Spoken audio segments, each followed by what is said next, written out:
дамы и господа, президент Российской Федерации Владимир Владимирович Путин.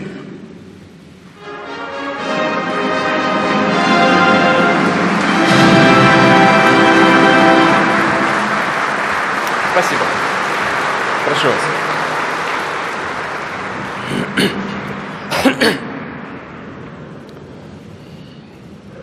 Уважаемые члены Совета Федерации, депутаты Государственной Думы, граждане России. Сегодняшнее послание будет, разумеется, соответствовать и времени, и условиям, в которых мы живем, тем задачам, которые перед нами стоят. Но прежде всего хочу поблагодарить всех вас за поддержку, за единение и солидарность в судьбоносные моменты, когда решается очень многое для будущего нашей страны. В этом году мы вместе прошли через испытания, которые по плечу только зрелой, сплоченной нации, по-настоящему суверенному и сильному государству.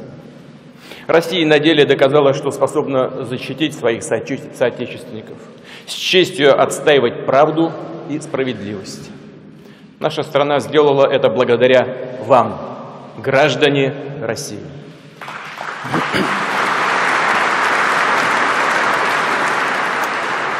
Благодаря вашему труду и тем результатам, которых мы добились вместе. Благодаря вашему глубокому пониманию смысла и значимости общенациональных интересов. Мы осознали неразрывность, цельность тысячелетнего пути нашего Отечества.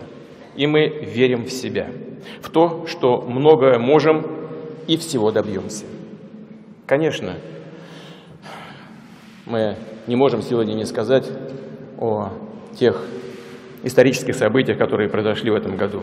Как известно, в марте этого года в Крыму состоялся референдум, на котором жители полуострова явно заявили о своем желании присоединиться к России.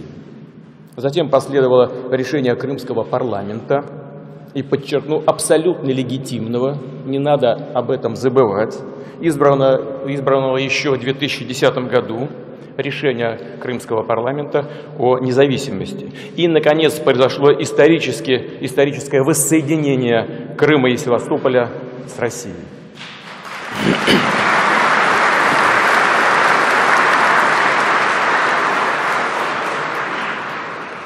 Для нашей страны, для нашего народа это событие имеет особое значение, потому что в Крыму живут наши люди, и сама территория стратегически важна, и потому что именно здесь находится духовный исток формирования многоликой, но монолитной русской нации и централизованного российского государства.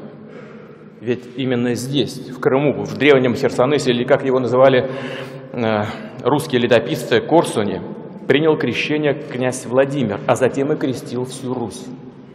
Наряду с этнической близостью, языком и общими элементами материальной культуры, общей, хотя и не очерченной тогда устойчивыми границами территории, нарождающейся совместной хозяйственной деятельностью и властью князя, христианство явилось мощной духовной объединяющей силой, которая позволила включить в формирование единой русской нации и образование общей государственности самые разные по крови племена и племенные союзы всего обширного восточнославянского мира. И именно на этой духовной почве наши предки впервые и навсегда осознали себя единым народом.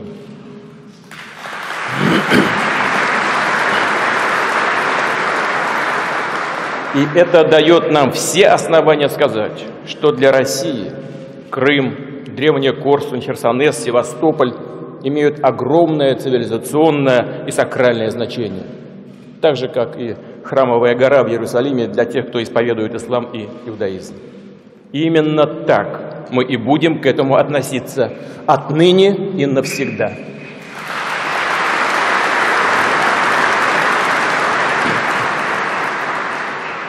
Уважаемые друзья, сегодня, конечно, нельзя не сказать и о нашей оценке событий на Украине. Нельзя к этому не вернуться. О том, как мы намерены строить отношения с партнерами во всем мире. Хорошо известно, что Россия не только поддержала Украину и другие братские республики бывшего СССР в их стремлении к суверенитету, но и в значительной степени способствовала этому процессу на рубеже 90-х годов. С тех пор в нашей позиции ничего не изменилось. Каждый народ имеет неотъемлемое, суверенное право на собственный путь развития, на выбор союзников, формы политической организации общества, построение экономики и обеспечение своей безопасности. Россия всегда относится к этому и будет относиться с уважением. Это в полной мере касается и Украины, братского украинского народа. Да, мы осудили государственный переворот, силовой захват власти в Киеве в феврале этого года.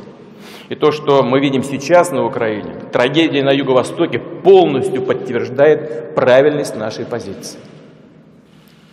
С чего все началось? Я вынужден напомнить сегодня об этом. Трудно даже поверить, с чего все началось. Казалось бы, с технического решения президента Януковича перенести подписание договора об ассоциации Украины с Евросоюзом. При этом, подчеркну, речь шла даже не об отказе от этого документа, а только о переносе сроков с целью его доработки. Это было сделано, напомню, в полном соответствии с конституционными полномочиями абсолютно легитимного и международно признанного главы государства. Как в связи с этим можно поддержать вооруженный захват власти, насилие, убийство? Одни кровавые события в Одессе чего стоят, когда людей сжигали заживо. Как можно поддерживать последовавшие затем попытки с помощью вооруженных сил подавить людей на Юго-Востоке, не согласных с этим беспределом? Повторю, как можно это поддержать? Причем под лицемерные разговоры о защите международного права и прав человека. Это просто чистый цинизм. Уверен, сам народ Украины еще даст этим событиям справедливую оценку. И как изначально складывался наш диалог с американскими и европейскими партнерами по этой теме.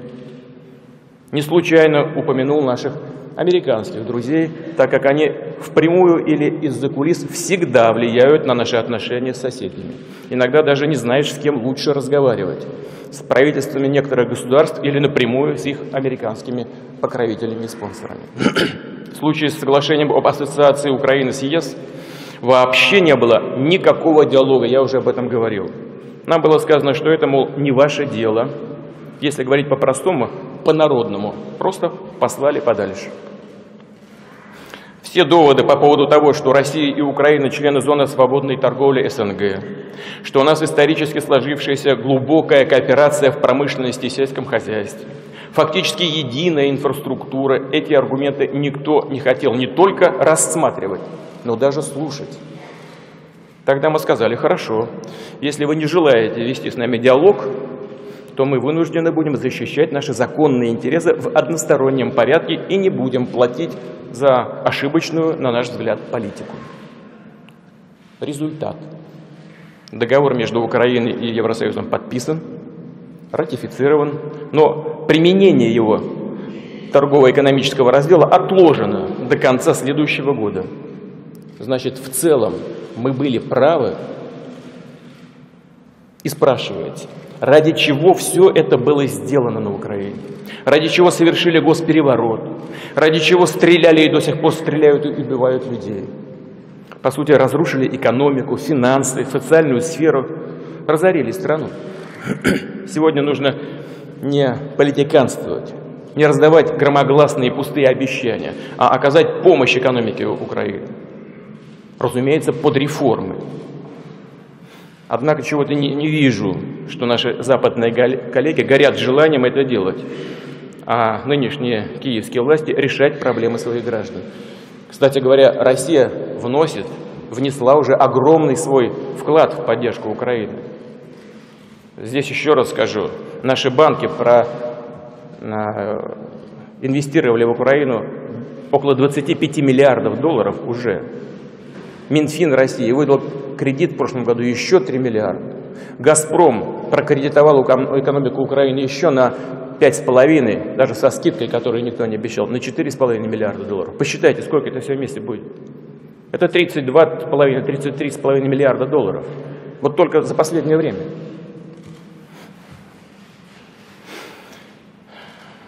Но, конечно, мы вправе задаться вопросом, ради чего вся эта трагедия на Украине случилась.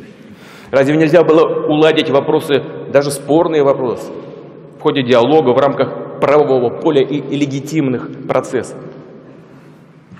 Однако нас сейчас всеми силами пытаются убедить в том, что это и есть грамотная, взвешенная политика, которой мы должны бездумно и слепо подчиняться. Этого не будет.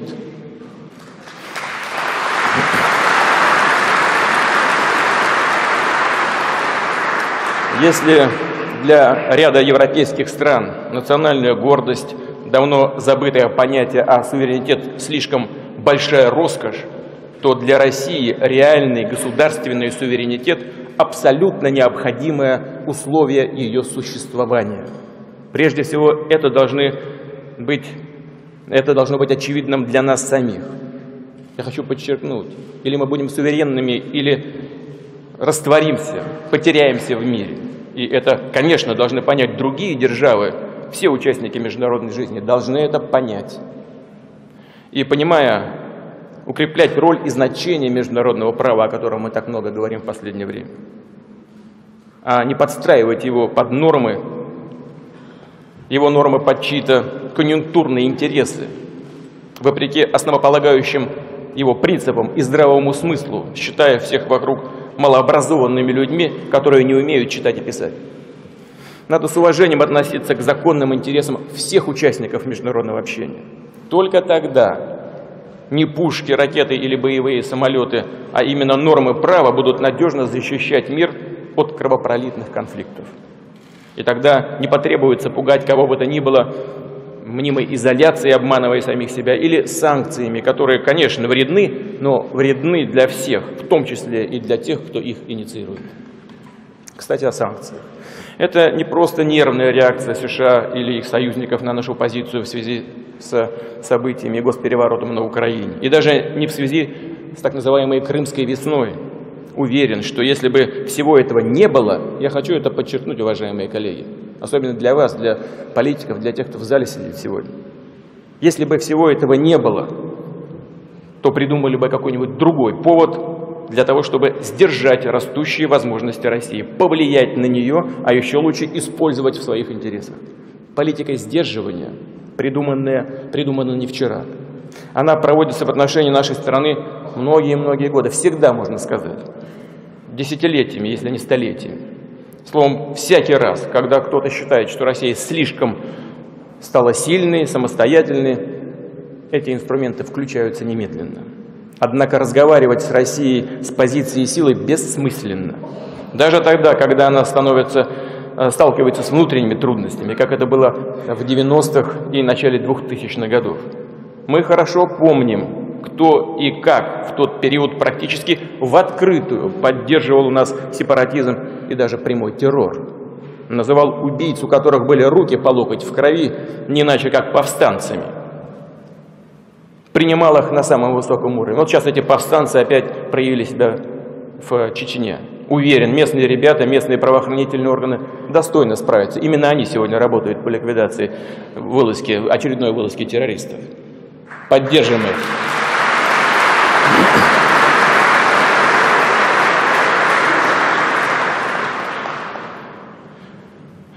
Но еще раз скажу, мы помним, как в высоких коридорах на высоком уровне принимали террористов как борцов за свободу и демократию. Уже тогда стало ясно, что чем больше мы отступаем и оправдываемся, тем больше наши оппоненты наглеют и ведут себя все более цинично и агрессивно.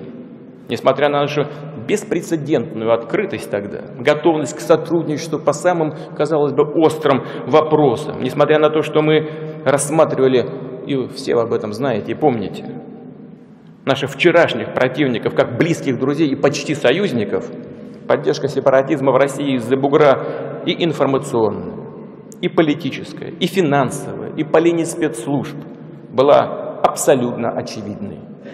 И не оставляло сомнений в том, что нас с удовольствием пустили бы по югославскому сценарию распада и расчленения, со всеми трагическими, вытекающими отсюда последствиями для народов России.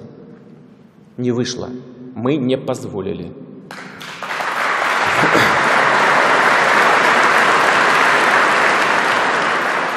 Так же, как не вышло и у Гитлера, который со своими человеконенавистническими идеями собирался уничтожить Россию и отбросить нас за Урал. Надо бы всем помнить, чем это заканчивается. В следующем году мы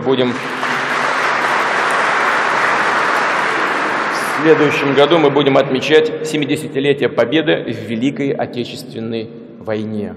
Наша армия сокрушила врага, освободила Европу, но и о тяжких поражениях 41-42 годов нельзя забывать, чтобы не повторять ошибок в будущем. В связи с этим затрону вопрос из области международной безопасности.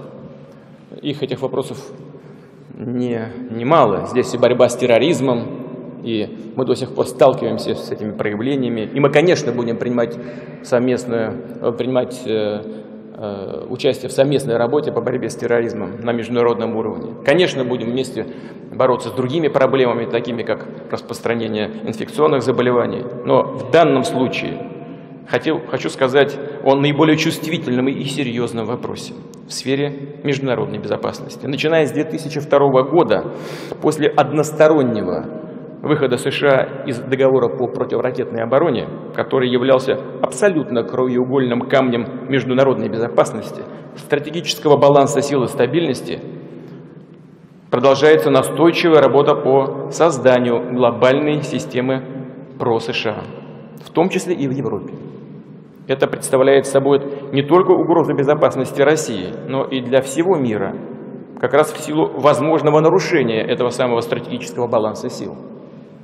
Думаю, что это вредно и для самих США, поскольку создает опасную иллюзию неуязвимости, усиливает стремление к односторонним, часто, как мы видим, непродуманным решениям и дополнительным рискам. Мы много говорили на этот счет, не буду сейчас вдаваться в детали. Скажу только одно, может быть, даже повторюсь. Мы не намерены втягиваться в дорогостоящую гонку вооружений, но при этом надежно и гарантированно обеспечим обороноспособность нашей страны в новых условиях.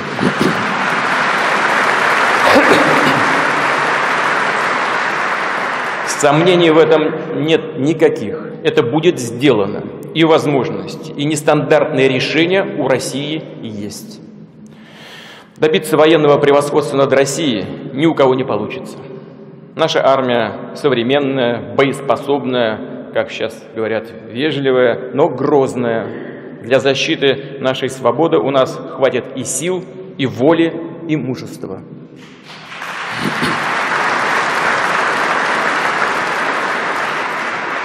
Мы будем отстаивать многообразие мира, будем доносить до людей за рубежом правду, чтобы все видели настоящий, подлинный, а не искаженный, фальшивый образ России. Активно продвигать деловые и гуманитарные контакты, научные, образовательные, культурные связи. И делать это даже в тех условиях, когда правительства некоторых стран пытаются выстроить вокруг России чуть ли не новый железный занавес. Мы сами никогда не пойдем по пути самоизоляции, ксенофобии, подозрительности, поиска врагов. Это все проявление слабости, а мы сильны и уверены в себе. Наша цель – приобрести как можно больше равноправных партнеров, как на Западе, так и на Востоке.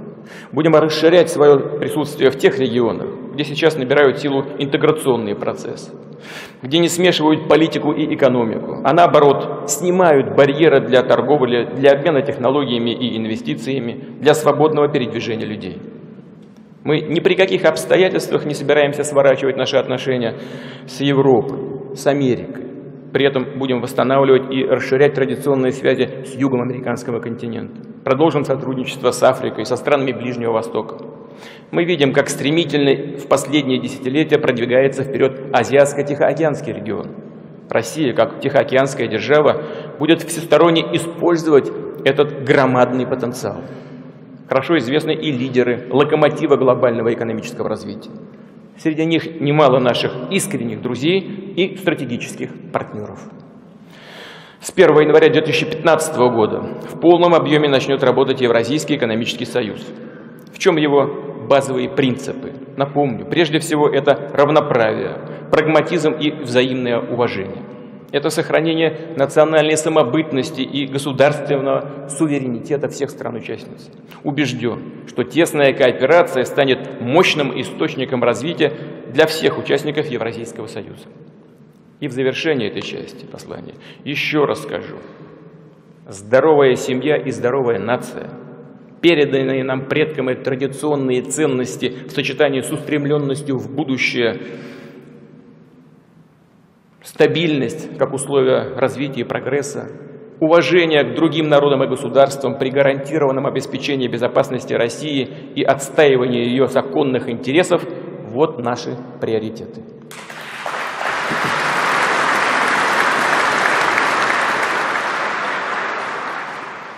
Уважаемые друзья, уважаемые граждане России, закончу сегодняшнее послание тем, с чего и начал. В этом году, как это не раз бывало в судьбоносные моменты истории, наш народ ярко продемонстрировал и национальный подъем, и жизненную стойкость, и патриотизм. А сложности, с которыми мы сталкиваемся, создают для нас и новые возможности. Мы готовы принять любой вызов времени и победить. Спасибо.